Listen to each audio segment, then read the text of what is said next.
Right now on Tech Radio, back to work, minions. Hi, I'm Artemis. I am a computer-generated AI voice, and you're listening to Tech Radio.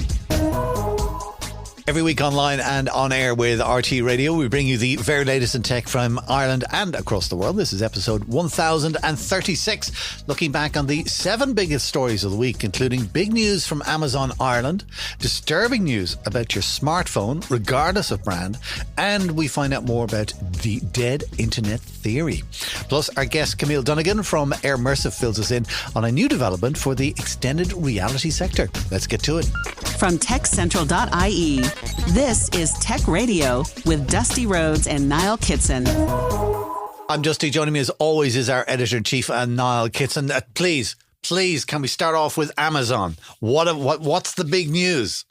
Let's do it. The big man, Andy Jassy, has issued a memo to staff.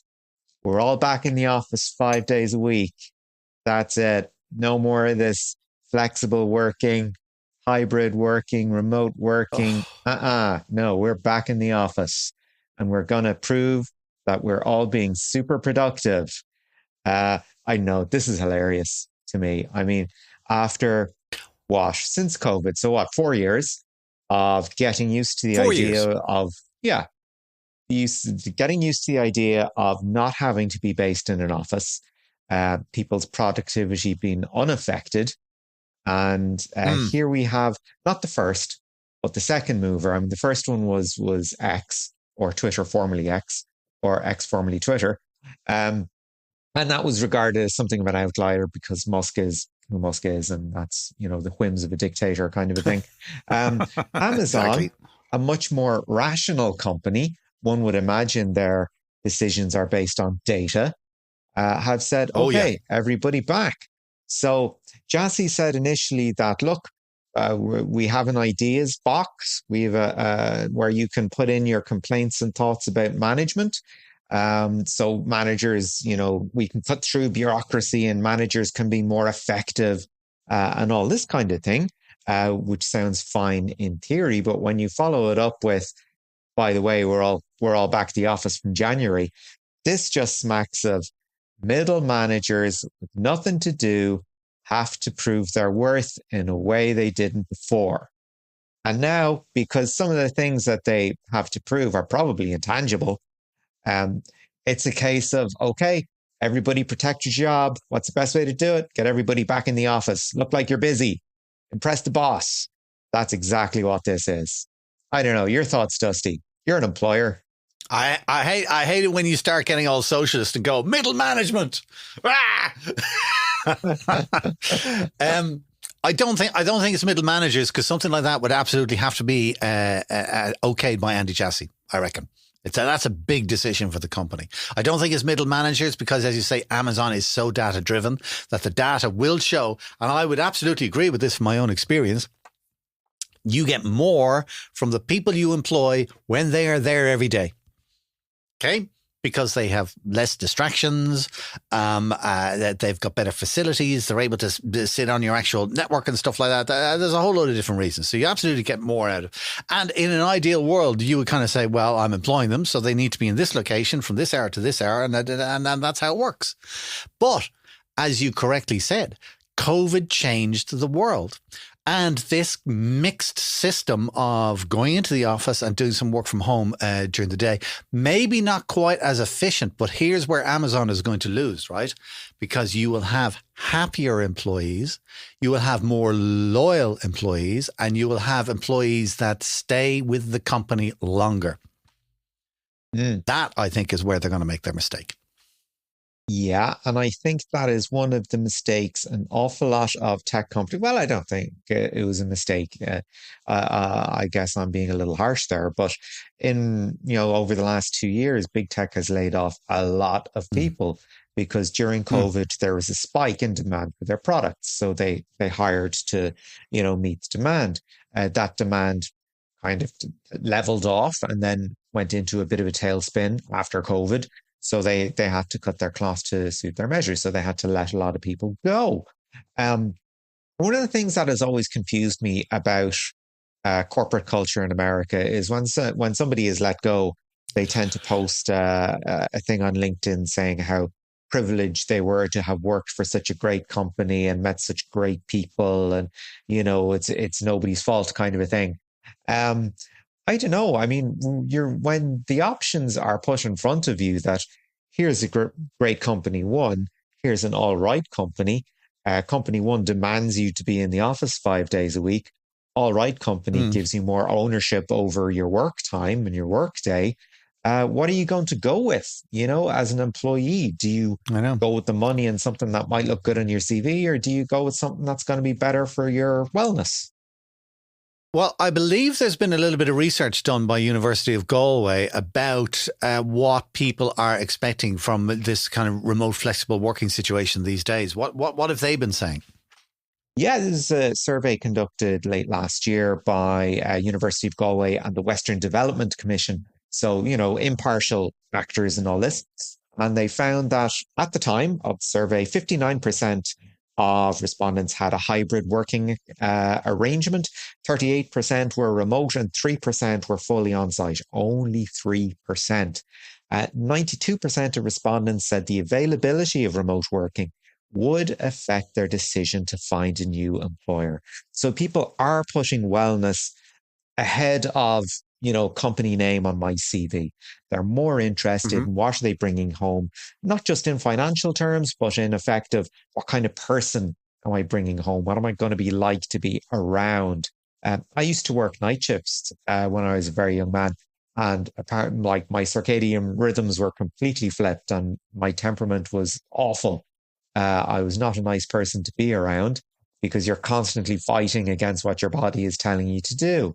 Mm, And if that's a case where, you're working for a company that is constantly telling you to act in a different way than you want, well, you're going to bring that home with you. It's inevitable. We've all been subjected to toxic work cultures at some point, and they're impossible to escape from. So, the more options we have to control our working environment, to control our level of exposure to a toxic environment, I think it's essential. true. Yeah. Other news from Amazon this week is that they've announced I can't remember the exact dates, but it's coming in early October where they're going to do another one of their Prime Day sales, which goes over 2 days, of course. And also, particularly good news from Amazon for Ireland. Something I have been down on my knees for almost 20 years waiting for. Niall, please tell us the big change they're going to make here in this country. Yeah, well, 20 years are coming. We are getting a .ie for Amazon. Ta-da. Yay! At last. Yeah, well, I mean, they've At had fulfillment last. centers here for donkeys. Well, So it only makes exactly. sense. And you're still going on the .uk website, which of course Yeah, now isn't in the EU. So I know they say it's fine, but I still worry. yeah, And I prefer ordering from the German website because I know it's within the EU and that's that, and you're done. There's no worries. But actually yeah, having a .ie, yeah. Do you know what? I can see my disposable income fluttering away before my eyes yeah. as you give Well, me that news. I'm just going to have the app and I go, yeah, send it to me. Go on. In other news, Facebook admits to scraping content for AI since 2007. When did you go on Facebook first, Niall? yeah, I remember getting an invite to it, so it was Hmm. before it opened up. I'm surprised they haven't admitted this sooner, to be honest. They're sitting on a treasure trove of data. It only makes sense that they've been plowing into it. Hmm. It's kind of interesting because I was wondering, why do these people feed Facebook posts into AI? Because I mean the key word in AI is intelligence, and most of what I put up on Facebook is not. Here's a picture of my cat, or this is me off on my holidays, or I'm giving out about something that it was in the news, whatever happens to be. Hmm. Most people I know don't post very much really. It's kind of like it's titillation kind of a content, if you want to put it that way. Why would you feed titillation to an intelligence source? And the Well, reason I found out during the week is mhm, because they're looking for not so much the information, but the way humans interact. And that's what it's learning from Reddit. That's what it's learning from Facebook. That's what it's learning from Twitter. And that's why they all scrape these things, because they have the information, but they need to know the interaction. Am I right? Ah, okay. Right. So it's not so much, person A is doing whatever. It's that person A is shaking hands with person B. Therefore, that's what a greeting looks like. Is that what you're saying? Not so much on the image side of things. I'm thinking more on the text side of things and the way people will have colloquial words for describing things. Can't think of any examples. They'll have certain ways that they interact with people that they know well, and the other ways that they don't know well. There'll be short code. The AI is learning the way to communicate from these platforms, not necessarily the information that it's communicating.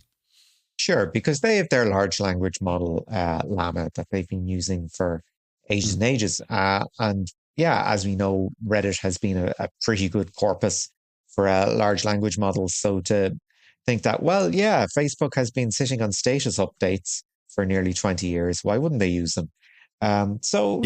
Makes sense that they're being used. Is it annoying from a personal perspective? I suppose so. But that is what it is. If you share something for free with an American tech company, it's because you're the product, not the user. You're the problem. We're back to that again. Yeah, exactly. Yeah. Like now, what's interesting is that outside of the EU, like around the rest of the world, you have to change a setting within Facebook in order to opt out of that. Inside the EU, as we are, we're automatically protected. All right. So Facebook can't use our data anymore to feed its AI unless we specifically opt in. All right. Yeah. Which I think is interesting. However, the UK, our friends just across, it's not even a pond. In the UK have just approved a Facebook to allow it to scrape content.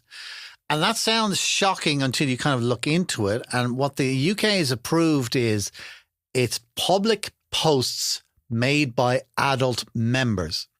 So people over 18 who have posted something on Facebook that is available publicly to everybody, that can be used for training their AI. But private posts can't if you're just sharing them among friends. Okay, here's the problem I have with that. Go on. Right. You put up a public post. You expect that public post to be read by a small subset of people, right? You don't expect it to be available to and read by the world.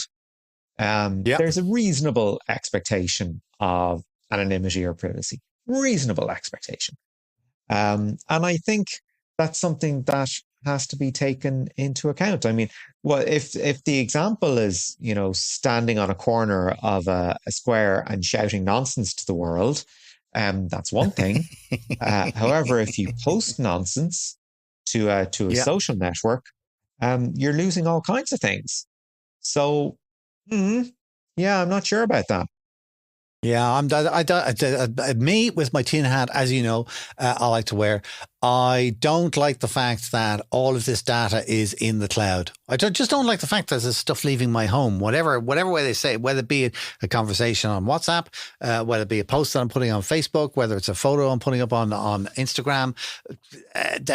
The thing that's really driving me nuts at the moment is the cloud data.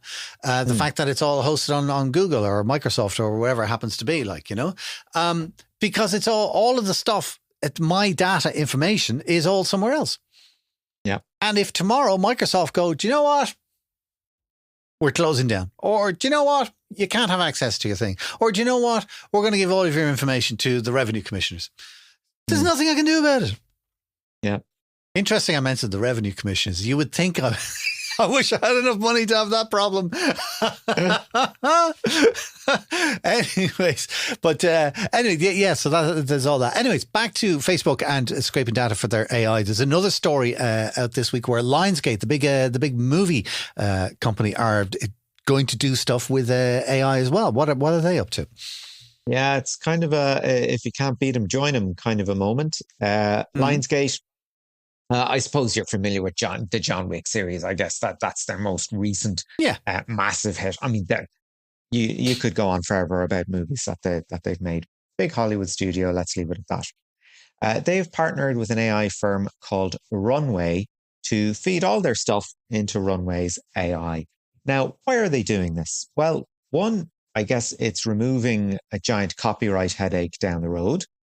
Another, it's to get either improved capabilities either in pre-production, where you're conceptualizing and planning and writing and all that kind of thing, and post-production, where you're maybe looking to touch up some visual effects or something like that, right? So the official line from Michael Burns, who's Lionsgate Vice Chair, he said, several of our filmmakers are already excited about its potential applications to their pre-production and post-production process. We view AI as a great tool for augmenting, enhancing, and supplementing our current operations.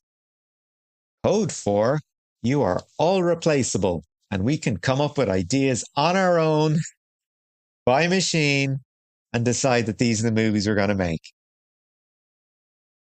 You say that with such dripping sarcasm. You don't think that that can happen? I think they're going to try. I think they're definitely going to try. Do you know what I like about AI? Because I'm in the creative industry, and one of the things I really appreciate about AI is that it has gotten rid of the blank sheet problem. When you need to sit down, you need to think about, well, what are we going to do in this particular show or this particular podcast, or we need some ideas, or who we're going to do, whatever, all right? You can use an AI to spark your creative juices and to come up with ideas, okay? Now, it cannot be trusted. This we know, all right? And even the AI companies will tell you that. But it plants ideas in our heads where we kind of go, no, that's a load of rubbish. You can't do that, but you could do this. We wouldn't have that if we were staring at a blank screen. So I think that I think it's quite interesting actually with the movie side of things. If the AI is, say AI eats IMDb, okay?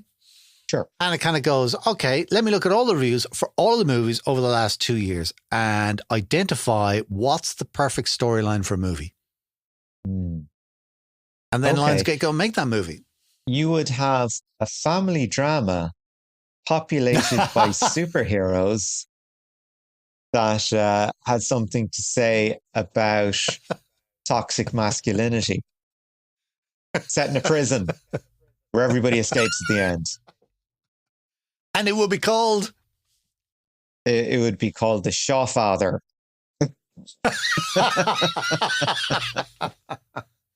What do you like? What do you like? The Shawfather returns. The Shawfather. Also in news this week. Now, of course, last week, our entire show was all about fines for Google, Apple tax, billions. But now this week, it's gone the other way, where Google will not be paying a huge fine to the EU. What's gone?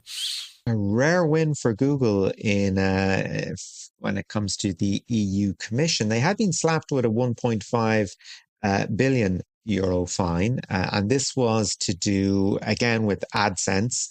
And the issue here was the fine was issued by the European Commission. Google went to the European General Court, which is the second court below the European Court, or the Court of Justice of the EU, which is the top court. So they're in the second court, which agreed that most of the Commission's assessments were actually fine.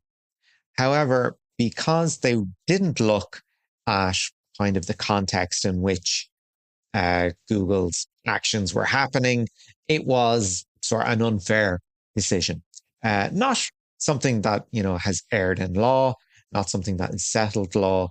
It's certainly open to appeal, which Europe will do. But there you go. So it's a win. And it's all to do with AdSense's positioning of text ads. So not so much, what you see on the top of your screen above the fold. It's the text ads without pictures. So a little bit of, older technology, maybe. Certainly an action that has been going on for quite a while, haven't they all?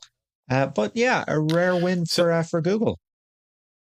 So I think we had I think the Google, because Google are always in trouble with the EU, and they're just getting fined for this and fined for that. And we had a running total of somewhere in the region of 18.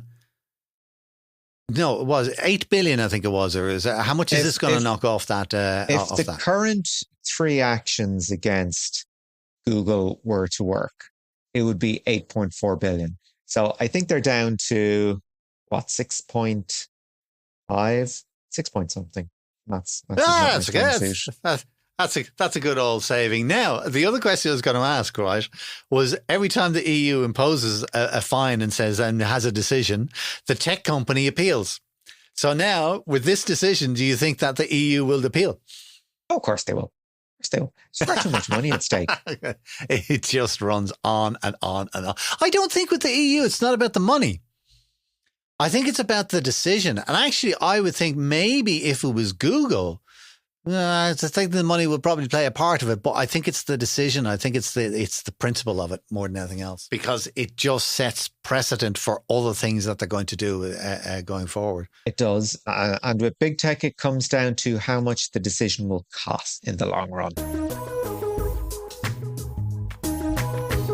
Brilliant story still to come. Trump and cryptocurrency. Oh dear. You just know that's a car crash. Also, your smartphone, bad news about that, regardless of brand. I'll tell you about that in a few minutes' time. But I'm dying to find out, Niall, what is the dead internet theory? This sounds, woo. Okay, yeah. It's not quite conspiracy theory land. It's actually something that when I explain it actually sounds quite inevitable. Given the way technology is going at the moment. But if you look at the idea of the Internet of Things, right? So this was devices talking to devices, no need for human interaction in the middle. Things are automated. One thing does another. That's it. We can step back and have a look at how things are working and decide whether something needs to be fixed or improved or whatever.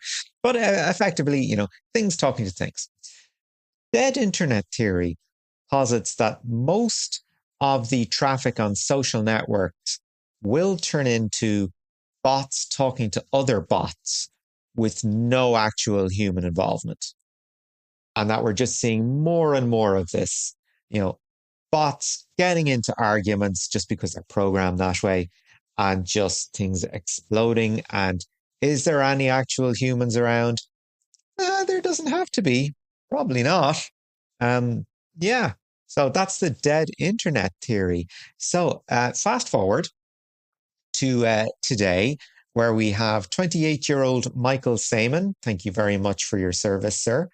Who was recently product lead at Google. He's also worked for Facebook, Roblox, Twitter. He's been around the place. He knows his stuff. And he created an app/social network, and you'll see why the two overlap, called Social AI. And the idea is that you download the app, you log in, and all you will ever talk to are chatbots. That's it. No human involvement whatsoever. And you can pick what kind of chatbot you want to talk to in terms of temperament. So you're like, I want to talk to somebody that's a bit sarcastic. I want to talk to somebody that thinks I'm great. All this sort of thing. Talk about, building echo chambers. This is the tightest of echo chamber you can imagine. It's just feed me back what I want to know, make me feel like I've got a social connection to somebody somewhere. And maybe I'll 2-time my virtual girlfriend with you if you're very good.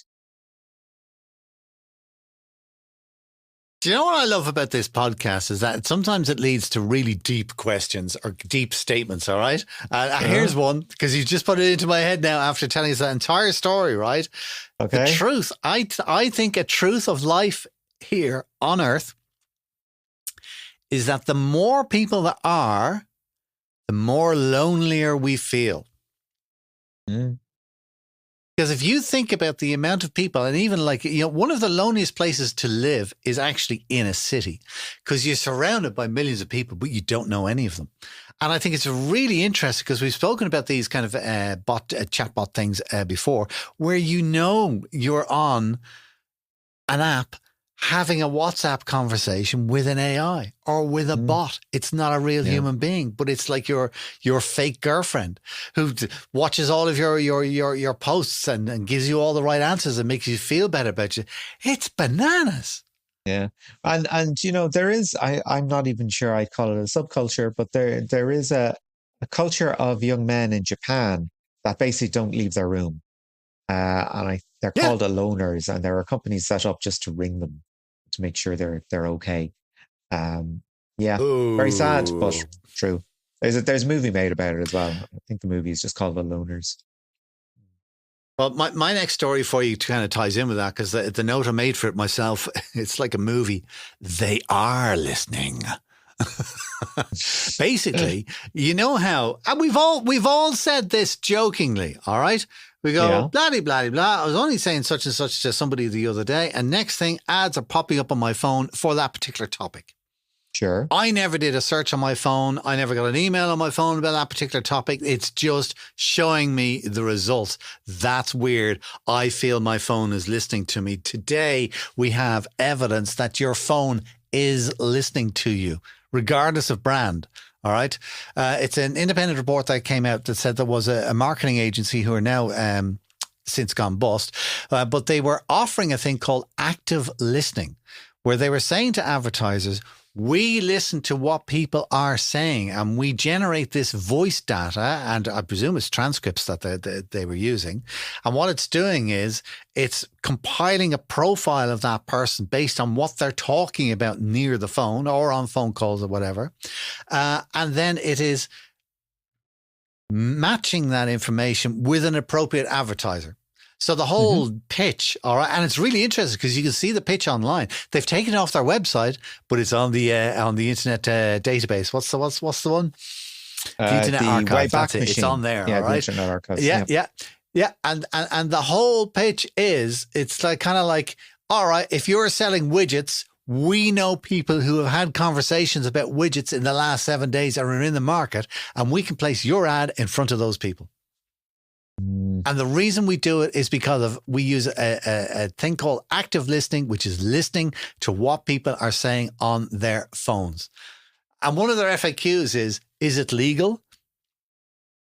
And they say, it is legal for phones and devices to listen to you, which when you think about it, is a perfectly rational statement, because if a phone could not listen to what you were saying, well, it's not going to be much of a phone, is it? Because the person that you're talking to at the other end won't hear what you're saying.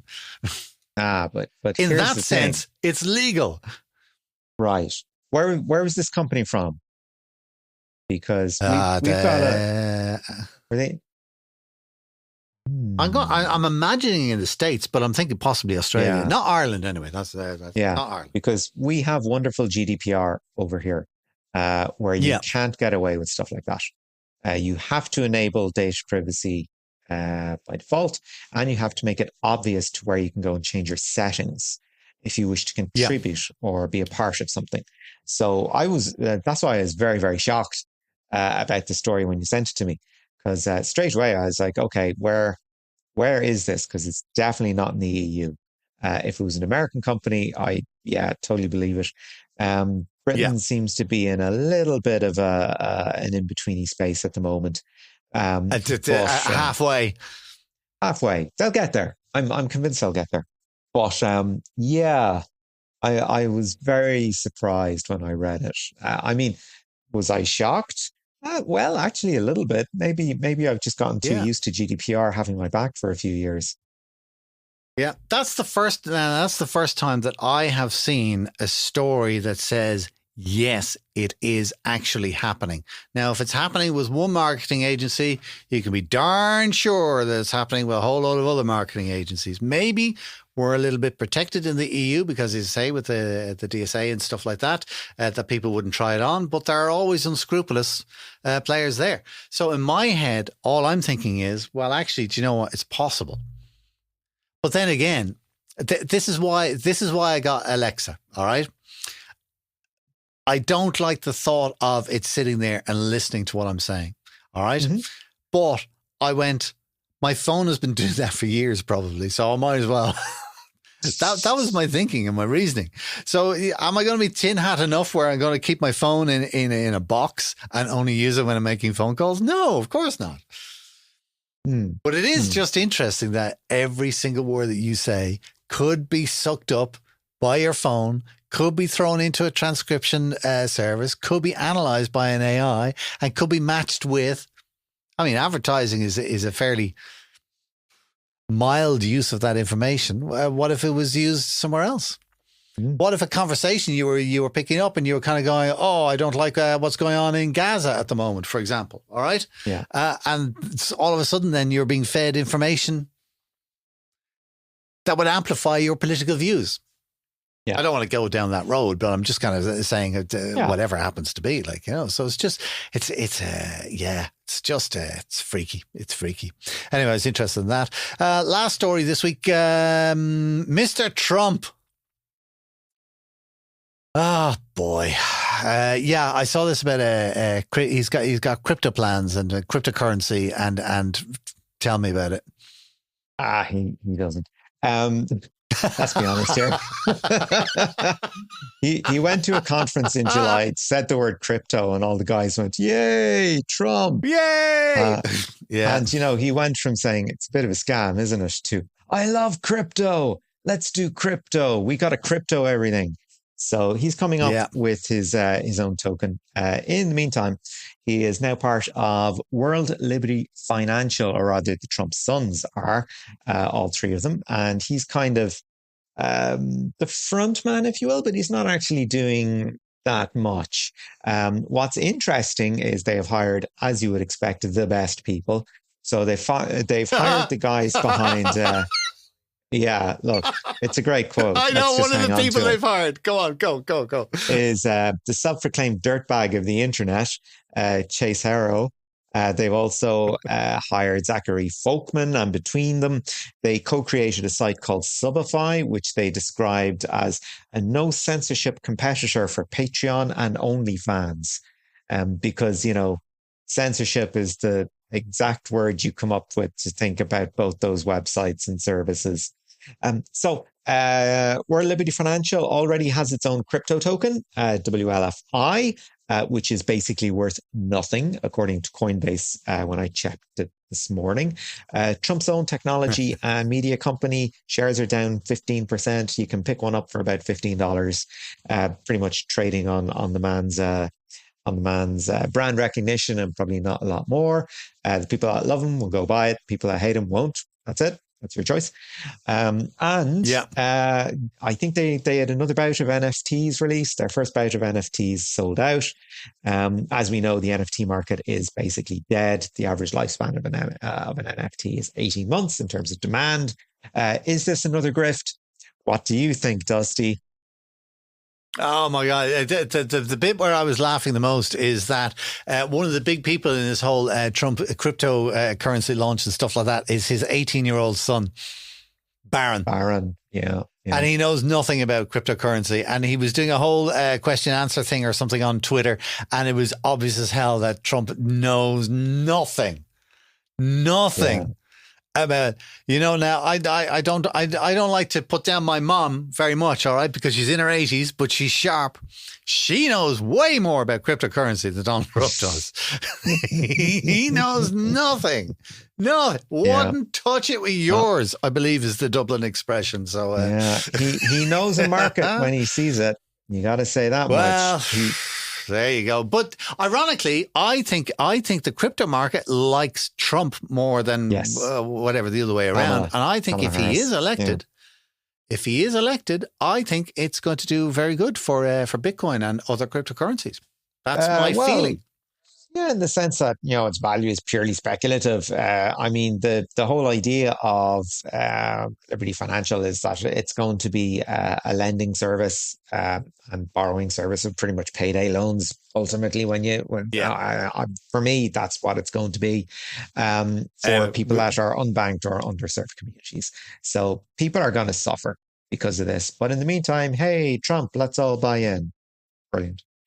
There you go. Let's not go down that rabbit hole. All right, listen, that's it for the news this week. Niall, as always, thanks for keeping us up to date. From TechCentral.ie, this is the award-nominated Tech Radio from TechCentral.ie. The extended reality community in Ireland crosses a number of boundaries, from filmmaking to game design and education to research, using digital twins and even virtual patients. With so many sectors making use of the same technology, it seems to make sense to have a single body representing the people and companies driving this thriving community. Last week on the 11th of September, we saw the official launch of Airmersive, which aims to be the voice of the immersive technology sector in Ireland. Niall sat down and had a chat with our longtime friend of the show and Airmersive interim CEO, Camille Donegan, to find out more.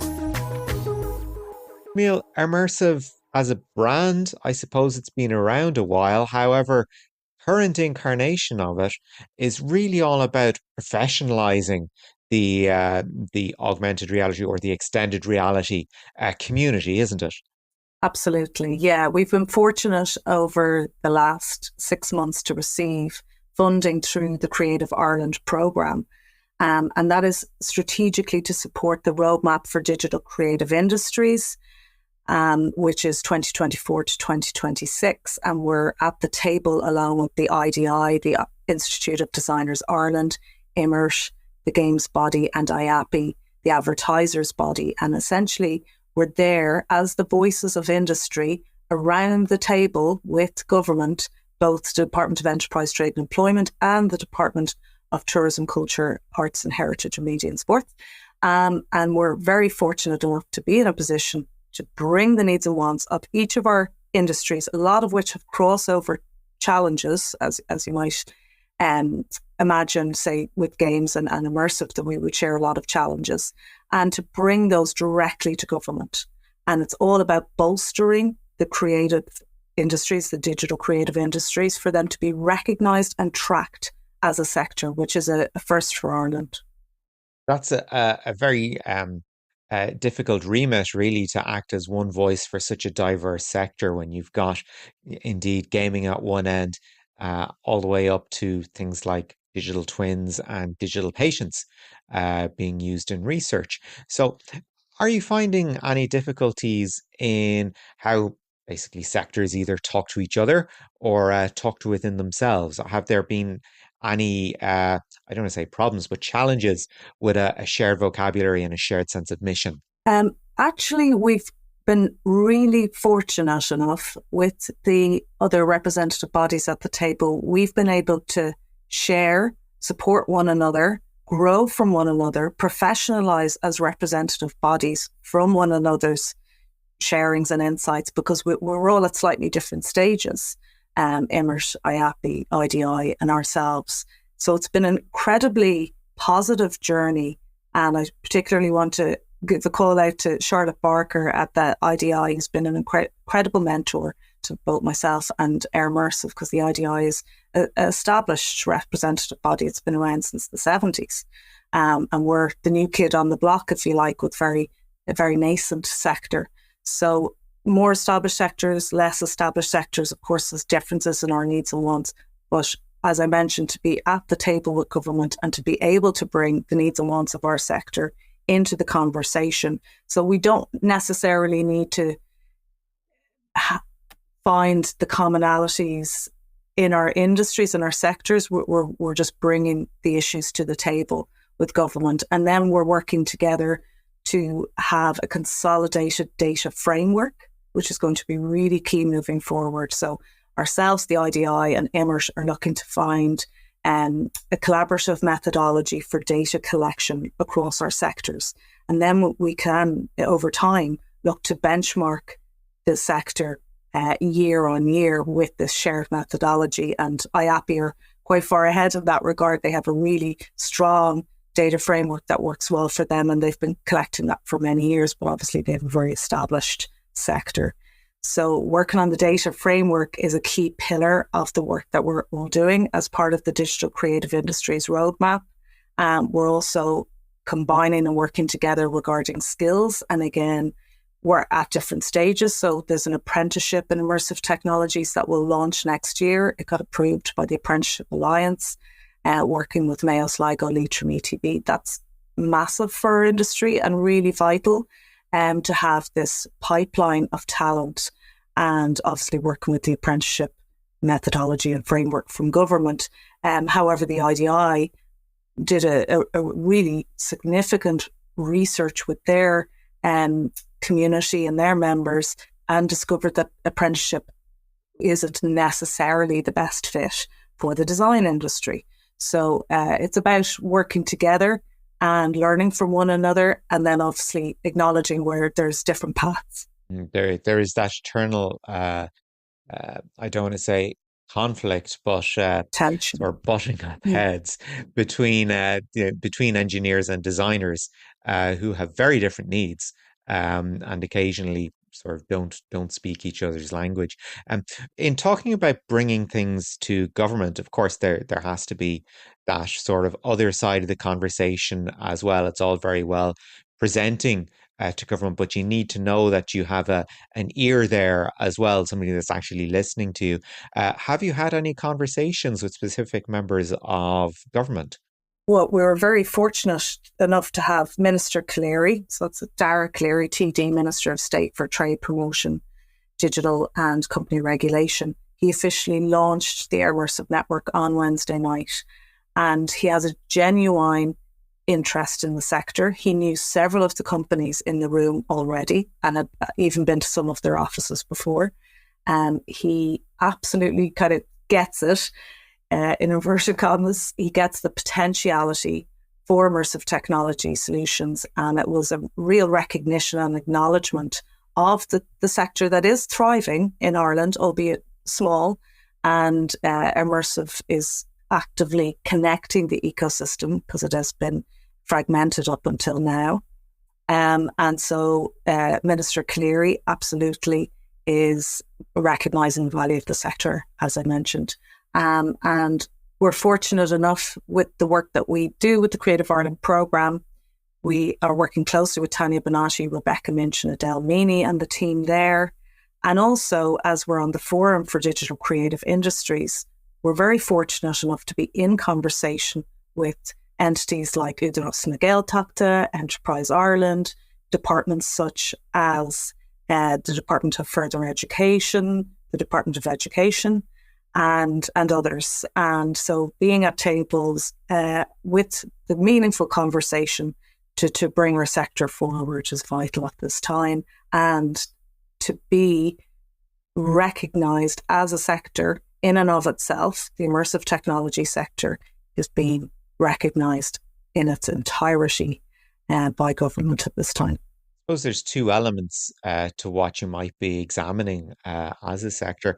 One of which is sort of your prime output, which is still story. At the end of the day, it's just another way of telling a story, communicating an experience. I imagine that's been a unifying element. Absolutely. You remind me of a programme that existed through Digital Catapult in Northern Ireland. And it was a seed fund for creatives that were looking to step into the space. It was called Creative XR. And I still admire the programme, even though it was maybe 7 years ago. And what they strategically looked at as part of Creative XR is they looked at two sectors, manufacturing and the creative industries. And they brought makers, designers, developers from both of these sectors, and they brought them together to cross-pollinate thinking and ideas, as well as aesthetics. And the storytellers learned a lot from the more kind of perfunctory makers, if you like. And that really elevated both industries. And I think that's really interesting because you're absolutely right, Niall. Storytelling is at the heart of immersive technology solutions, and whether that's an interactive training solution for pharmaceutical training or working with mental health applications or mindfulness applications. It's all about storytelling. Very often you're in this first person perspective and you're experiencing the situation from an embodied persona, which is incredibly powerful. Like we are hacking brains with virtual reality in particular. So there's an ethical responsibility that comes with that. So we want to promote VR for good and immersive technology for good.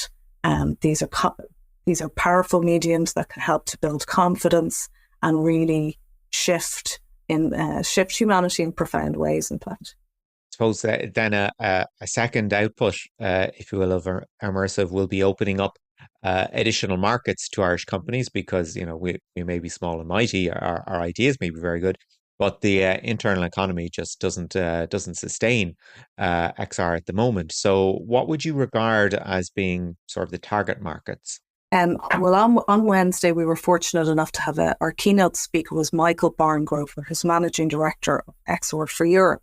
Immersive are a member of XR for Europe, so we've been able to meet our counterparts across Europe and also really learn about the landscape that our sector operates both across Europe and indeed globally. And XR for Europe have been carrying out a big data landscape report, and they have discovered that the US is the largest market for XR studios across Europe to be targeting. And obviously Ireland's in a strong position in that regard. We have a great relationship and ties and Enterprise Ireland bases all over the US. So we'll definitely be strategically capitalising on that, working closely with Enterprise Ireland, looking at having trade missions, be it as part of South by Southwest or sectoral specific. So we could be bringing some of the companies who specialise in tourism applications, we could be bringing them to tourism related events in the US, etc. So looking across at the US, Michael also detailed some of the initiatives from across Europe that are very interesting for our government to be looking at. One of those is the metaverse strategy for Finland, which builds on their 2035 vision for Finland. And it details how the metaverse or XR or immersive technologies, they all mean the same thing, will impact industry. Pretty much every vertical you could think of will be impacted in some way by immersive technologies and indeed society. And that's very interesting that Finland look at it in that cross-cutting way, not only across industry and business sectors, but how it will impact the public, how it will impact humans, in their daily life, etc. Where will the value add be? And if you think about how we rely on, be it Alexa or Google, on a daily basis, imagine how when we have AR glasses or mixed reality headsets, we will be integrating all of that potential of AI into these devices, and that's where the power will really explode. Bringing things down to the consumer level, I think it's fair to say uptake of virtual reality devices has been somewhat lackluster. What do you think are the main challenges to getting people interested in XR to the extent that, I suppose the technology should be at the moment? Great question, Niall. So a bugbear of ours in the industry is when you talk about, be it the Meta Quest headset, be it the Quest 2 or the Quest 3, people will often say, oh yeah, my 13-year-old son has one. And it is not for kids, or it's not just for kids, and it's definitely not just for games. So it's a massive challenge for our industry that there is this misconception that headsets, VR headsets in particular, are for kids and are for games. So it's a massive awareness building piece for Air Immersive to show how these technologies are being leveraged for training, for bringing these powerful mediums into various sectors and indeed entertainment. So that's a large barrier. The headsets are selling well, however. I can't remember the last number for the Quest 3, but it's an incredible piece of kit. And the colour pass-through and the mixed reality capability that we now have with the Quest 3 is quite phenomenal for a €350 headset. So I think prior to COVID, the prediction was that people would go somewhere to try virtual reality. So we would go to a location-based entertainment centre and we would essentially be onboarded that way. And then with COVID, obviously people started to buy headsets, and companies sometimes sent VR headsets to their staff. So it kind of penetrated into the market in an unpredictable way, and we're still kind of finding our feet after that. And there's not all the banks of headsets that we expected to be in companies, because now a lot of staff work from home. So a lot of those kind of health, well-being, training applications that might sit in a training room in the office, that's not where it should have been, because of COVID and hybrid working. So it's finding where it adds value, and where it adds value, it's sticking. And that's the important part. So, virtual reality or augmented reality is not the be-all, end-all answer to every problem. But where it does add value, it adds massive value, and it's a complete game changer for a lot of be it training and situations. If you think about hazard training, which is an incredibly strong use case, you can have a hazard training environment that's completely safe, and you can learn, try again, learn, and it's a safe space to fail and to make mistakes. So that's where some of where the value add lies for these training solutions. Yeah, I think at one stage we all had this vision of VR arcades where people would sit in and everybody would just have their helmet on and they'd be playing Xbox or whatever, and it would be fairly regimented. Now the experience is wide open spaces, and you're hoping not to run into your friend that you arrived there with. Have you been impressed by the reinvention of the arcade space? Was it something inevitable, or was it something that again was quite held back by COVID, where we might at one stage have had banks of people with VR headsets, but that entire tier of adoption was just wiped out? Yeah, I think it's a really interesting conundrum. There's a great example in Dublin, Zero Latency. Have one of those free roaming virtual reality location-based entertainment centres, and they kept going during COVID, and they're absolutely thriving now. And they've just opened their second premises in Swords, so they're in Sandyford and Swords. And as you might imagine, it's a lot of team building for companies, a lot of large groups, and they're doing incredibly well. So there's definitely a market. I don't think it's as significant as it would have been only for COVID. And it's going to be interesting to see where the location-based entertainment centres will go, considering that a lot of people are getting Quest headsets for Christmas. And of course, then there's plenty of platforms where you can go on to a multi-user experience, carry out a multi-user game. Platforms like VR Chat or Rec Room are incredibly popular for the younger generations, and they can be virtually together. And then for business, we've got platforms like Engage XR from Waterford or Spatial.io, and you can meet in those platforms and have not just a business meeting, but you can bring in 3D models and designs, you can interact, you can collaborate. And because of the spatial nature of the medium, and indeed the audio, you sound like you're with the people that are there. As somebody walks away, their voice drifts off just like it would in real life. So your brain is quite convinced that you are present with these people, and indeed present with a 3D object that you might be examining. Like Gravity Sketch is a great example. They use it a lot in the automotive industry, and the engineers would be heading on into Gravity Sketch with really high fidelity 3D models of a car engine part, and can examine it, can extend it, can annotate it, etc., and be together sharing this, although the engineers could be geographically spread. That was Niall Kitson chatting with Camille Donegan, Interim CEO of Airmersive. For more information, and even if you would like to join, you can visit their website at airmersive.com, and that website link in the description area of this podcast. This is Tech Radio with Dusty Rhodes and Niall Kitson. That's it for our show this week. Do check out some of the other stories we have online for you, including... We have more on Amazon ordering people back to the office. We've got a report on money mules from FraudSmart, and an interview with Future Neuro Research Centre head, Professor David Henshall. You'll find all of those and more online at techcentral.ie. We're back again next Friday, as always, with a brand new show online and on RTE Radio 1 Extra. And do remember to share our podcast with a friend. If they're interested in tech, just tell them to look up Tech Radio Ireland on Apple, Spotify, or now also on YouTube.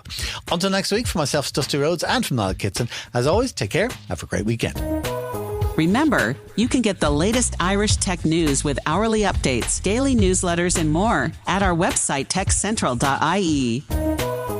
Share the knowledge and invite a friend to listen. Search Apple, Spotify, or YouTube for Tech Radio Ireland, or listen with RTE Radio 1 Extra. Tech Radio is produced by dustpod.io for techcentral.ie. From me, Artemis, live long and prosper.